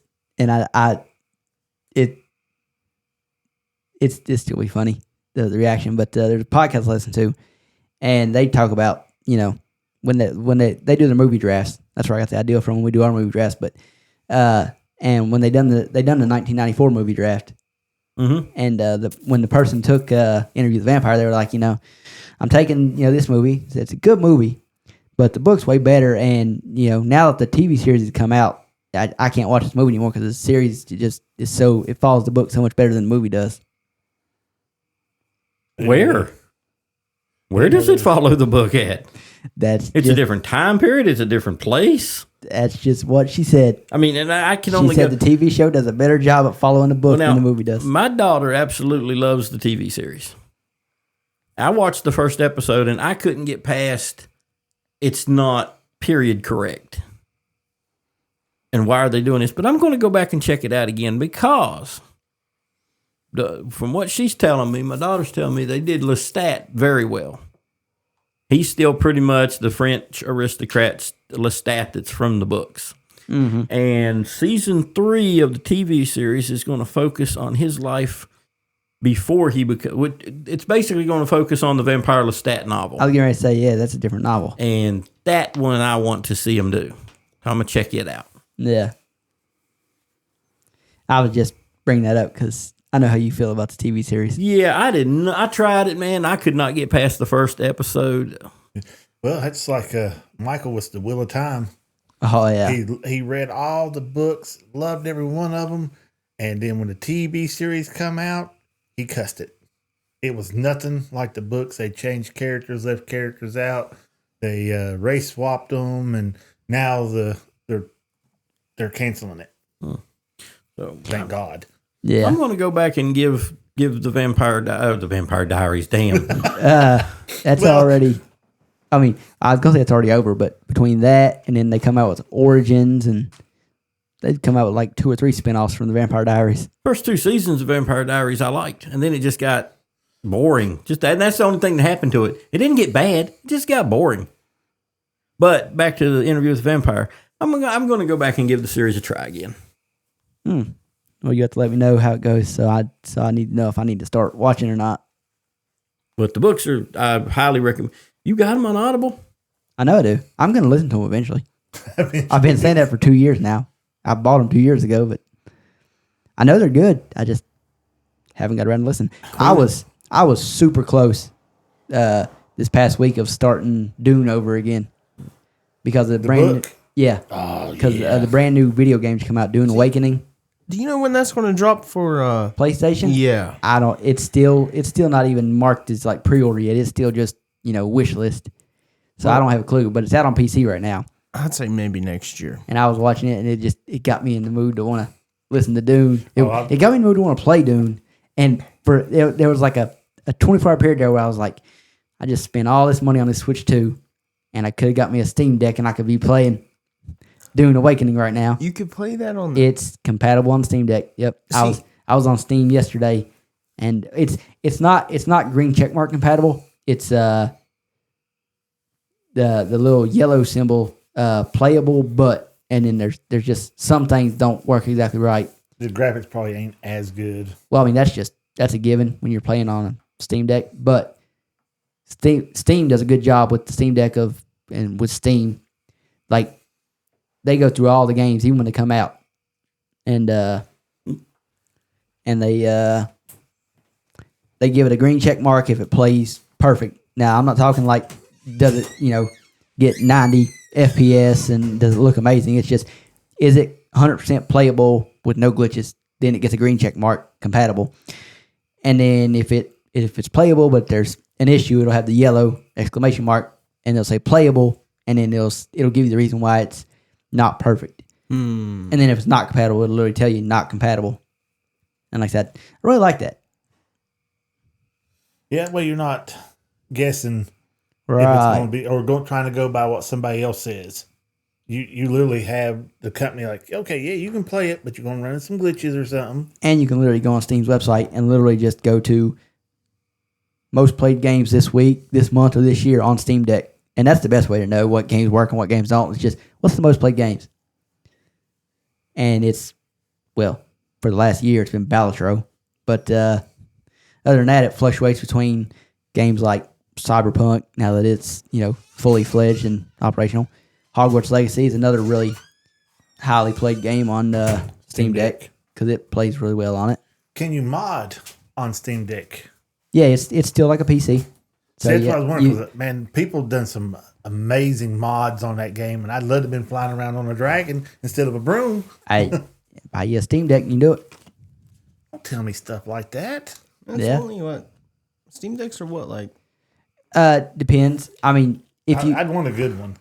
if you get, most people get the what I call the middle one, the 512 gigabyte OLED one. It's $550. So basically $50 more than what I pay for my Switch. But if you get the 1 terabyte version, which the Steam Deck has expandable memory, so you really don't have to get the 1 terabyte version. But if you do get the 1 terabyte version, it's $650, and it's got a slightly better like anti-glare coating on the screen, anti-scratch, anti-glare coating on the screen, and it comes with a carrying case, and it's 1 terabyte instead of 512 gigabytes. Yeah. But like I said, the most popular one and the one most people buy is the $550 Steam Deck OLED. But with that Xbox handheld coming out, if it does everything they say it's going to do, Yeah, you just which get I it in. don't think it will do everything they say, but if it does, but now it also is going to cost way more than the Steam Deck. Oh, I it's probably guarantee gonna it. be $700-800. More than that. Really? Yeah, I think they announced what they're hoping the starting price will be, and nothing official with the price. And it basically it could go up, not down, from what they're saying. But Yeah. let me see what it is. I want PlayStation to come out with another one instead of that stupid handheld one they had that you had to be linked to your internet. Or come to out with play. like a remastered PSP. That's what he's getting That's at. what I want. Oh, I love the PSP. I might go home and play it when I get home. Just a bigger screen, you know what I mean? Yeah. Yeah, the ROG Xbox Ally. I'll end up on eBay tonight buying friggin' movies and video games for it. Oh, what for your PSP? Yep. I'm still buying stuff for my Switch. I spent another $200 for 2 games and some accessories for my Switch. Yeah, because I can buy them in bundles on there and get a good deal with bundle games for the PSP. Because a lot of people don't even worry about them anymore. They'll like 5 or 6 games for $30 or best offer, and I always lowball it. But I hate when I lowball the shit out of it and they try to come back with an offer of 50 cents off the original price. I'm like, how in the hell are you gonna come back with 50 cents off and think, oh, I knocked 50 cents off of it, he'll buy it now. If you're offering, you want 35 for it, and I'm offering you 15 for it, 50 cent different ain't gonna make me want to buy it.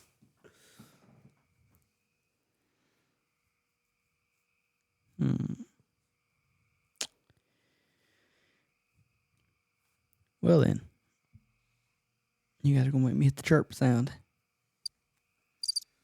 What are you looking for? I was looking for the price of this. I mean, I know it ain't official yet or anything, but I was trying to find the price of the ROG Xbox. Ain't coming up with nothing yet.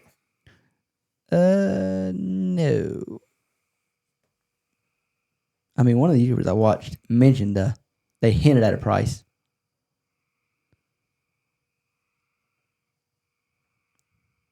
But oops. I mean, like I said, I know nothing's official for sure, but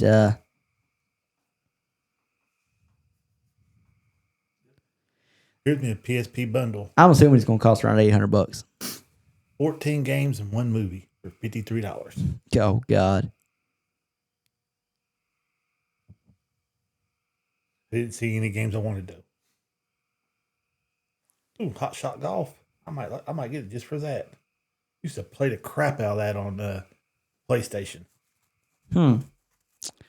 That's not something I played. I was showing Josh the other day one of the games I used to play on original PlayStation, the Looney Tunes game I was showing you. Oh yeah. Sheep Raider. Sheep Raider. Yeah, Mm-hmm. yeah. I showed it to Jamie too. It's where you play as what's his freaking name again? You got Sam Sheepdog and you got who's the Oh God, Sam and what's the oh crap, who's what's- the coyote? yeah, Or what's the the wolf? coyote's name? Coyote. It's a wolf. Wile E. Coyote. No, Sam Sheepdog and Oh God, I can't think of it. wow, No idea. I can't believe I can't remember this. I literally just looked it up the other day. Ralph, Yeah, Sam and Ralph. You remember those cartoons, Jackie? Sam the Sheepdog, Oh yeah. Yeah, Ralph the Coyote trying to steal the sheep. Yep. They had to clock in every morning and clock out. Yep. Yeah, they made a game way back in the day on PlayStation 1. Oh dang. Yeah, me and my cousin used to play the crap out of it. Man, that game was so fun. I would love to get some type of like remake. I don't want to remaster. Remaster would just, it's too old to remaster. You got to remake it from the ground up. Do it with Unreal Engine 5. Let me really get the feel of stealing those sheep. Me and Jamie was talking on the way up here about how they're remaking everything. They've been on that for the last 30 years. Well, it's got it's really gotten bad lately, though. yeah. I mean, everything's a remake. Like I said, Sinners is the only newest movie that's come out that Yeah, not a rip off of something else. Nothing's original anymore. Yeah. Yeah, look at all the Disney cartoons. They're all getting put into live action or real life. I mean, come on, people. You got the movie out there, the cartoon. Let's leave it as a cartoon. Well, see, I don't have a problem with making a live action version of a cartoon because it's one of those things where if you don't want to watch it, don't watch it. And for people who like live action better, there it is. Eh, I'm a big fan of it. It's better than them remaking the cartoon into a new remake of the cartoon. well, there would now be that no would really reason to suck. do that. You already have the original cartoon. Your flashlight's still on. Oh no, my screen's still on. Oh, Head upside down. Yep. Yeah, you've still got the original. I don't know. like I said, that's why. I see them pointless and just a money grab at times when you could be putting that towards something new. But Yeah. the companies do it because it's a guaranteed money maker. Yeah, And my thing is, there is literally gold already been filmed, just sitting in a vault waiting to be released. Re-release it. And they won't release it. Instead of going back through their archives and looking at some of the stuff they already made and maybe happen to update it just a little bit, they won't do it. They want to remake it. Yes. well, the big thing right now is making video games into movies. Well, you got And TV Lilo and series. Stitch just came out, Mm-hmm. which I thought was just a live action version of the original. But apparently, from what Jackie was telling me, Yeah, the they ending changed is it. very different. The ending's different and they leave out some of the key people in it. Like I said, the shark guy that was the one that was literally trying to catch Stitch the whole time, he's not even in it. Hmm. They don't even mention him.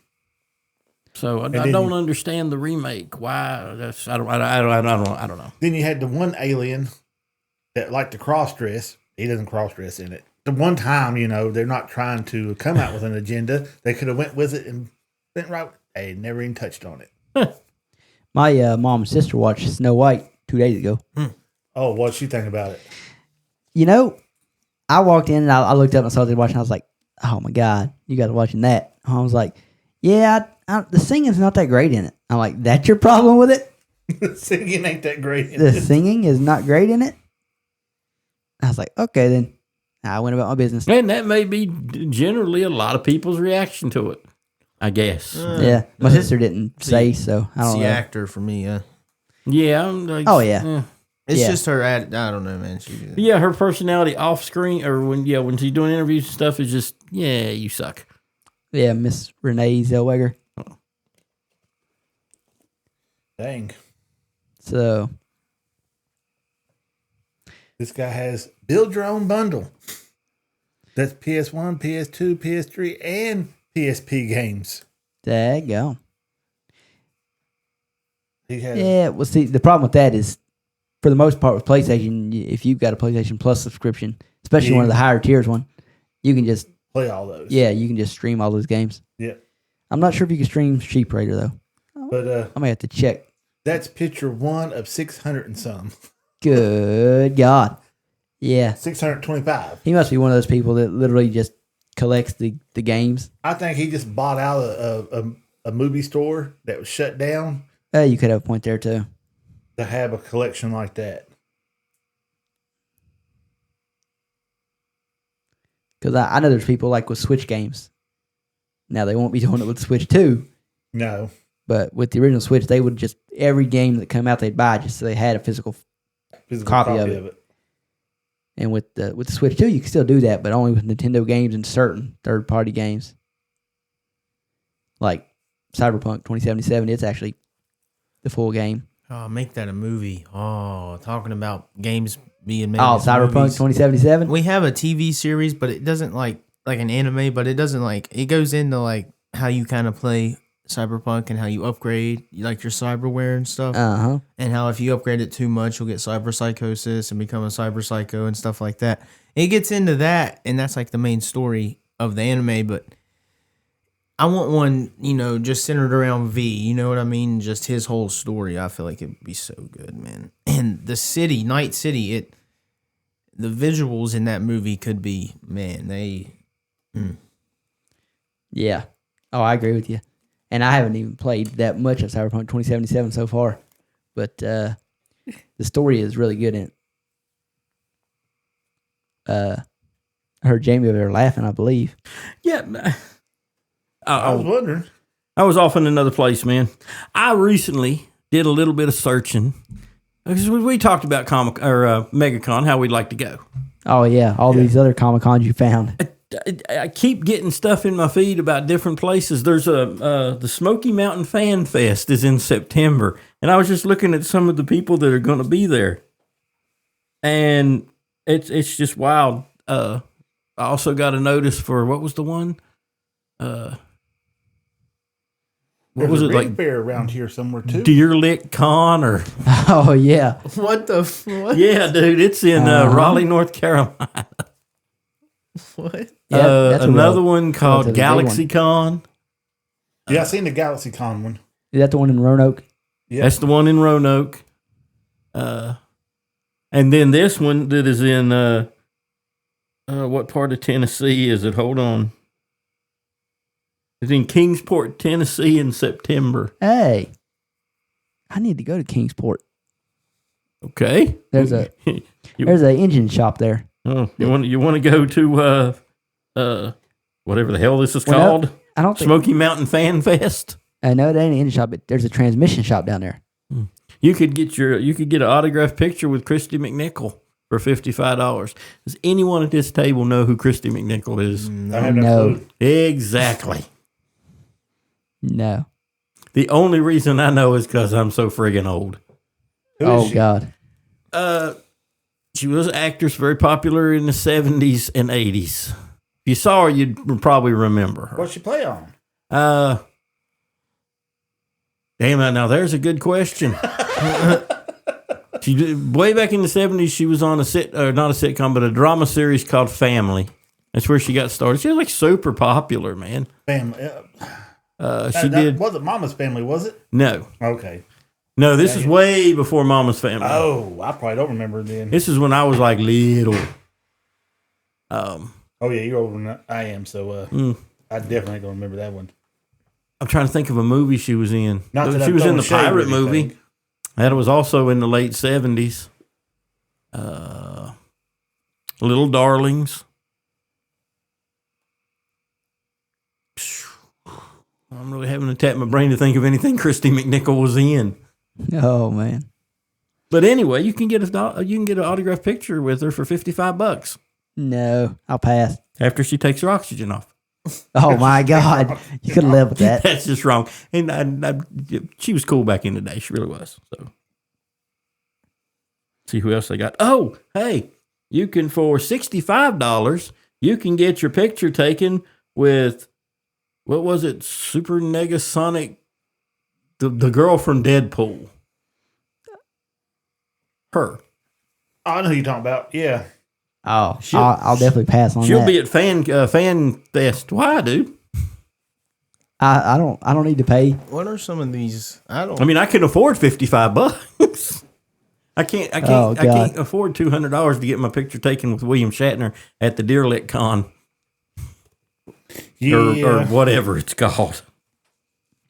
Like I said, there's a Ren Fair around here somewhere in West Virginia. Hey, that would be cool. Y'all heard about them contests where it's the funniest thing in the world too. I don't know where they hold them at, but I've seen so many videos. It'll be like people. It's called I don't know what it's called, but like they'll snort like a pig, and it's like a competition. You know what I'm talking about? How do you snort a pig? Yeah, dude. What Yeah, you lost all of us. Snort like a pig. That's Oh, what. snort like a pig. Oh, I thought you said snort a pig. I was like, damn. I mean, that's a hardcore addict right there. I mean, I can crush up bacon, but I would rather eat it. Exactly. No, I don't know, dude. no. It hits your main line when you just Well, yeah, you know, I've never tried it. it just so- bypasses your arteries completely. Hey, I'm not trying to try it either. no, that's how you consume bacon without having a heart attack. Yeah. That's just like alcoholics putting booze in their butthole so they can absorb it quicker. And Yeah. technically, they didn't drink it. Boofing it. Yeah, but you got to be. I don't know this. I have only saw this. I've read about it. Apparently, you can like die from alcohol poisoning because you Oh, absorb yeah. so much at one time. Oh, that yeah. way. There was girls soaking tampons and doing it that way, too. Good God. We're going to change topics. We're going to go to a topic that I can't believe we didn't mention earlier. We've got an announcement from Alan Richardson. We do. You guys didn't see it? I put it in the group chat. Nah, when? Well, maybe I did. I don't remember it. He posted on Instagram, and the posting reads, "The thing about subway cars is you step on one, and you never know what's going to happen." And it's a picture of him holding up Lee Child's book, Jack Reacher, Gone Tomorrow. Book number 4. Book, that's what the fourth season is going to be based on. It's not necessarily the fourth book, but Oh. that's what the fourth season is going to be based on. So Okay, cool. I would assume now that they've wrapped filming on Neely, they're moving right on to season 4 of Reacher. Yeah, I want to see some. I want to see some outtakes from Neely. Yes. But you've seen one thing where her and him are at an actual ball game, and they're filming a scene from either one of the new season they're coming out with, but it's literally during a real ball game. Yeah, during the Cubs game. For just for reference, that Gone Tomorrow, that's book 13 in the Jack Reacher Dang. books. So yeah. Well, I mean, as I said, that they're not gonna. They were never gonna make a season for every single book. There's too many books, and the books aren't necessarily written in like chronological order. Yeah.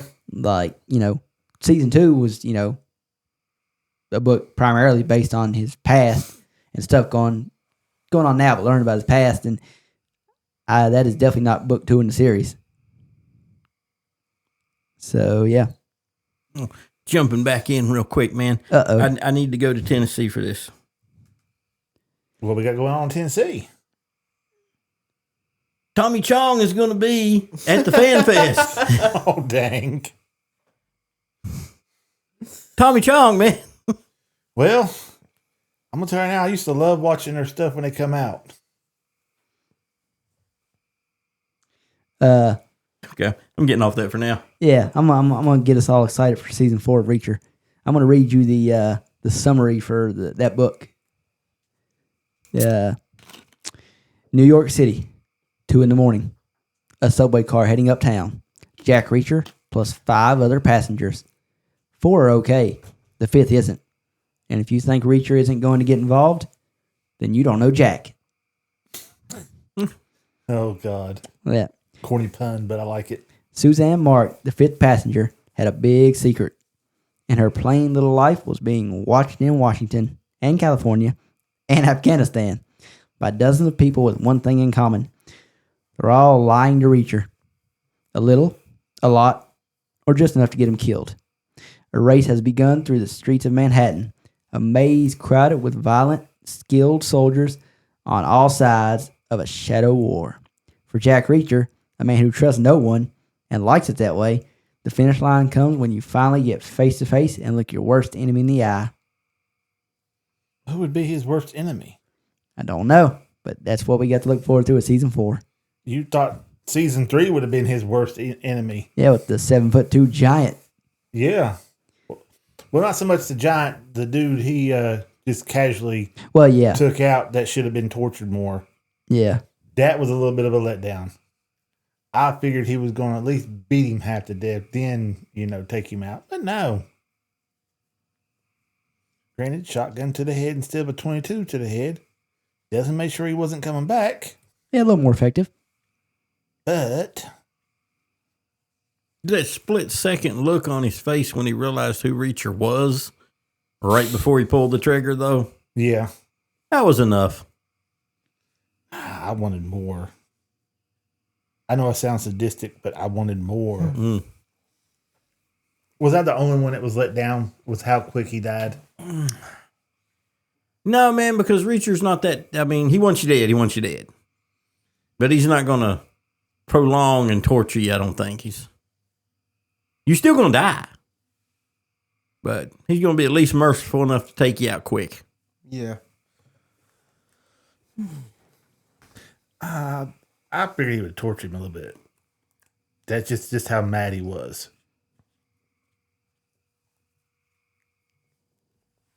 Like I said, I was a little let down with that. But all in all, that was a damn good season. Oh yeah, and I don't know. Just reading that part, this next season seems like it's gonna be pretty good too. But before we get to it, we gotta watch Neely. Yeah, I wonder if hers is going to come out before his. I would think Oh so. yeah, I'm hoping. I mean, I literally just said they wrapped filming on Neely, and now they're starting filming on season 4 of Jack Reacher. That don't mean nothing, though. You know how So- they are. Well, I I don't mean, know. there's no CGI involved in this. That's why these Reachers are coming out every year, because there's no CGI involved. And now that they're doing Neely, they can literally go Reacher, Neely, Reacher, Neely, Reacher, Neely, That'd be nice. if they've got enough story to do that. And based on the fact there's 20-some books, I think they got enough story to do it. They got enough story for Reacher. I don't know about Neely. They'll be making up their stuff as they go. They will, but they've got enough story about Reacher and her involved to be able to make plenty of stories about her and her doings when she's not with Reacher. I'm hoping so. So, I mean, See, we're gonna with find Reacher, out. they have books to go by. With her, they really don't have books to go by. They've got books as a guideline to help them write the story. Yeah. And Lee Child does not seem like the type of guy to me that would approve something that he doesn't like. He's not a George Martin. He's not gonna say go for it and then just criticize it later. Well, I mean, if you 'Cause got when- enough money. When they made the movies, he was genuinely pissed that Tom Cruise was playing Jack Reacher. To a lot of us out there that hadn't, read the books, we were like, "This is Tom Cruise. This is the greatest actor of all time. What's wrong with him playing Reacher?" We did not say that. We all said that. Corey might have said Everyone that in the world said that. Tom Cruise is the greatest actor in the world. Those words will never cross these lips. I mean, did you see the video I put in the group chat of him with the plane scene from Mission Impossible, Yeah. where literally he's basically filming himself doing all that, and it's unreal. It's like Now, he is unique. I'll give you that. I don't know if I'm going to go as far as to say the greatest ever, he's the greatest ever. He's the GOAT. but since you And- have brought him up, As John Cena put it on SmackDown Friday night, on the Mount Rushmore of actors, it's Tom Cruise, Tom Cruise, Tom Cruise, and Tom Cruise. As John Cena put it. And John Cena full of shit. Because John Cena said on the Mount Rushmore of wrestling, there's John Cena, there's John Cena, there's John Cena, and then there's John Cena. well, since you brought Mr. Cruz up, Uh-huh. did you notice what I put in the chat? Which one? The movie they may finally be making. Oh, yeah. Yeah, I saw that, but I didn't believe it, so I didn't put it in the chat. And then I saw you put it, and I'm like, What well, movie is it? It's the character Les Grossman from Tropic from Thunder, Tropic Thunder. making a Les Grossman film. I can see him doing that because he was pretty damn Damn, popular. that was funny, man. Yeah, Oh, yeah. Then when they done the, what was it, the music MTV awards? MTV Yeah. movie awards. Movie awards, yeah. They had him come out there doing like dancing and stuff. Mm-hmm. Or it was So, the MTV Music Awards. But I think it was yeah. just a missed opportunity when they didn't do something more with that character. So maybe, hopefully, now they are. And he's done with Mission Impossible now. Yeah. So might be moving on to more of a comic kind of career, I mean, he is which in would be his, great, man. he's in his 60s. So I believe it's about time to stop, doing these crazy stunts on a plane. So, the Mission Impossibles has reached their run. Well, I mean, he's never had to do them himself. He just wanted to. Are you familiar with what I'm talking about, Les Grossman? He hasn't seen. Have you watched Tropic Thunder? Yeah, I'm watching. Yeah. The one with Robert Downey Jr. in it. Yes. Where he plays, Yeah. Yeah. Okay. The executive with the gold watch and The big old hands. that's Tom Cruise. Yeah, that. Yeah, that's the yes. look. You didn't know it, did you? I love that look. You see it now, though, don't you? Yeah. Yep, that was Tom Cruise. The only way he would do that if they was to give him the big hands and let him dance in it. Huh. Wow. Yep. Very, very wasted opportunity with that character. So now maybe we'll get a Les Grossman movie. It'd be in the vein of SNL movies, you know. Oh yeah.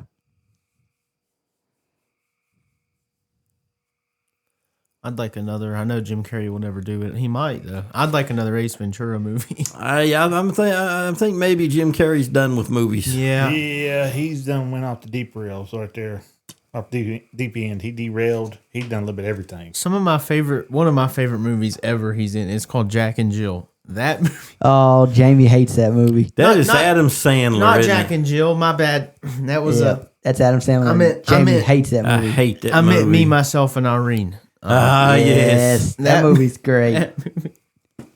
Never watched that Yes. one. You haven't. No, it just looks stupid. No, Jackie. You need to watch that movie Oh, for God. one scene in particular that you will love. I was going to talk about a scene in. Okay, so there's this scene where he's supposed to be taking this medicine, and I don't know if I'm remembering it right. It's either he takes the wrong medicine or he has a side effect to his medicine. But either way, it makes his mouth like he gets cotton mouth, Oh yeah, yeah. and he his mouth's all dry. He has like white stuff running out of his mouth while he's trying to talk to the police officer. Oh man, it's so. And he's got like a split personality. Oh man, Yeah, he's got dual personalities. Yeah, dude, it is a funny movie, man. And Jim Carrey, in my opinion, was the perfect actor for that movie, man. He to play something like that, like a mixed personality disorder. Jim Carrey, man, he. Oh yeah, Oh, yeah. The only problem with that movie is I watched that movie and it made me want to go out and just start acting like a completely different person just for the fun of it. Like, I'm just going to act the exact opposite of how I would normally act. Just see what happens. Could be fun. Yeah. Because that's basically him in the movie. Like, when he's, the one version, it's like, okay, normal. Then he's this other version that's like, oh my God, it's a completely different person. But really, man, if you look, you talk about now. Talk about Cruise being the greatest of all time. Jim Carrey is way up on the list of greatest comedy actors of all time. Oh, yeah. He's, You got The Mask, Me, Myself, and Irene, Liar, Liar. I liked him in Living Color. Bruce Almighty. Oh yeah, Bruce Almighty. Can't forget about Bruce Almighty. When he played, was it the fire chief? Yep. Yeah, Fire Marshal Bill. yeah. You probably couldn't do that today. Let me show you something. he was just crazy. Didn't he wear like scar makeup? Yeah. Like he had been burnt? Yeah, you probably Oh, couldn't. yeah. You couldn't do that today, man. That'd be insulting to somebody, I'm sure. Yeah, the In Living Color TV series that come out, man, I love watching those. Dude, Homie the Clown, man. Yep. And Two Guy Movie Review. Where that one guy hit in the head and he went from being the way he was to a totally different person. Mm-hmm. Yeah, you couldn't redo that one now. But No. it was hilarious. No, you couldn't probably do In Living Color again. Not the way they did it. Yeah, Homie the Clown. You know, when he was giving the kids the what was it? observe. What do you call it? What do you call when you look at stars, man? Observatory. Yeah. Observatory in a box. And the kid's like, "How does that work, homie?" So he put the box on the kid's head, then smacked him with a big hammer. Said, "See all the wonderful stars." Yeah. That's where the Wayans brothers got their start. Mm-hmm. It was on Living Color. Oh yeah, Mr. Popper's Penguins. Did you guys ever watch that? That movie? was actually funny. I liked it. I like that movie. I mean, I like penguins, but yeah, I like that movie. I don't think I ever watched it. There's a lot of his stuff y'all mentioned that I didn't watch. That He had his A Christmas Carol. That was good. It was computer generated. It Oh, was that one. animated. I watched Yeah. that one first time I ever watched. First time I ever watched that one, I was in school, and that one was. Yeah. It's a very good version of a Christmas Carol. And of course, man, the Grinch. Yeah. Oh yes, oh yes, now he nailed the He Grinch. nailed the Grinch, man. yes. Fun with Dick and Jane. That was good. That was funny. That is one movie that if they ever do try to remake it, I'm gonna be like, go ahead, scrap it. Don't even. Nobody else is playing the Grinch like Jim Carrey. I don't care who they cast. It could be 200, 300 years in the future. Nope. And you notice when they did do another one, they animated it. Yeah. And how have we not named off Liar Liar? I did. Oh, Yeah, Jamie did. I didn't hear you say it. Yeah, God, I I went to love the that movies and movie. watched that. Yeah, that's one of my favorites. It's so funny. Dumb and Dumber, which I'm not a big fan I of. do not. That now there is his great failures. Yeah. Is the Dumb and Dumber movies. I hate those Dumber, movies. whatever. They were kind of funny. No, didn't. God. Everybody's got stinkers, man. Jim Carrey's stinker was that. Both of them. Yeah. Yeah, I hated the Dumb and Dumber movies. For Adam Sandler, I can't stand to watch Little Nicky. What? Oh God, I cannot watch Little Nicky. Oh, I like Little Nicky. I cannot take that voice. He is crazy. That's one of, in my opinion, that's one of Adam No. Sandler's man. No. Man, They're coming out with a Little Nicky 2. are they? Yep. What I watched on, I think it was on Instagram. There's something about that voice he does that just I can't do it. I mean, next month, or I say next month, in a couple weeks, Happy Gilmore 2 comes out. I'm hoping they don't. Man. Yeah, they're going to mess that up. I'm hoping because they can't do the same. You know, the comedy they had back then. They can't. I don't know. Oh, I know what you're saying. Yeah, it's was kind of like trying to do Fire Marshal Bill. You couldn't do that today. When y'all remember the Joe Dirt movies? Oh man. Oh God, yeah. I don't think you could do them today. I like the original Joe Dirt. I haven't watched the With second Buffalo one, Bill? but Yeah, I heard it was stupid. Maybe though. I don't know. The original Joe Dirt. Oh, it's just hilarious, man. It puts the lotion on the skin, or it gets the hose again. Oh, and the farm. I don't know what his name is. The farmer. Oh, Anytime he's on the screen, you have no idea what he's saying, man. Oh, but it's yeah. funny as hell. Homos be naked. You like to see homos naked? There you go. Homos be That's the naked. best scene in that movie. Okay, you like to see homos naked? No. I don't know how that helps me any. Be Yeah. naked. Everybody know that, boy. then the part with the dog on the porch. Oh man. Yeah, he froze to the floor. Might get some hot water. One of these days, we're going to do an Adam Sandler movie draft. Oh, I'm God. yeah. Let's do that. Yeah, we'll have to plan that. Do an Adam Sandler movie draft because he's got a ton of great movies. I haven't watched half of them.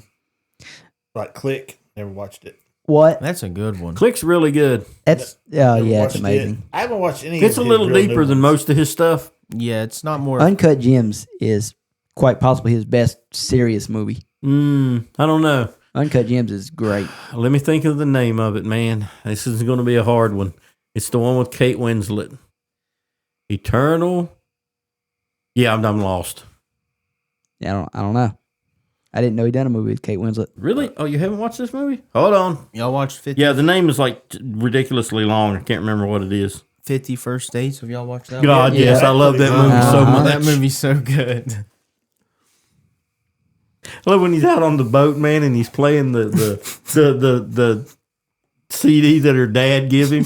He's saying, "You son of a bitch." Plus, Oh, yeah, anything with Drew Barrymore in, man, I'm there to watch it. because that's Drew Barrymore. There was a series I watched on Netflix. Santa Clarita Diet. Yes, that was. God, that was it was good. so good. It was. Wow. And they ended it just at a I like her. cliffhanger. Now I don't know what it was. Nothing. Yeah. They never finished it like Netflix often does. Yeah. Oh yeah, that's what they're. Netflix is known for if a movie, TV series is doing good, they cancel it. If it sucks, they keep on making more. Oh, here we go, man. Eternal Sunshine of the Spotless Mind. Yeah. That's Adam Sandler. No, it's Jim Carrey. Oh, we were talking about Adam Sandler. I was like, I didn't think Adam Sandler done a movie No, with no. Kate Winslet. No. Okay, yeah, you have me confused. But that's one you need to check out. The Cobbler, man. I've mentioned that with Adam Sandler. You need to watch that one. It's like just an independent film. Really good though.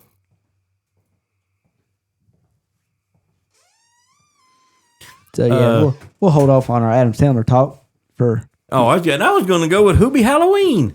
That's a good new one, but yeah, Whoa, lost a man down. That was almost bad there. Almost. so yeah, people expect sooner or later a Adam Sandler movie draft. Well then, anybody got anything else? I got a bag of popcorn. Oh, just know what you're talking about. I'm surprised there's still popcorn left in that bag. There's not much. We've been at this for almost 2 hours now, and True. I hit the record button when he came walking in here with the popcorn, and And I still have some. yeah, that's surprised. Which it is kind of hard to eat popcorn and talk at the same time. This is true. So, I'm struggling with it right now. well then, on that note, I believe we've hit all our topics for this week. So, till next week. Later. Peace.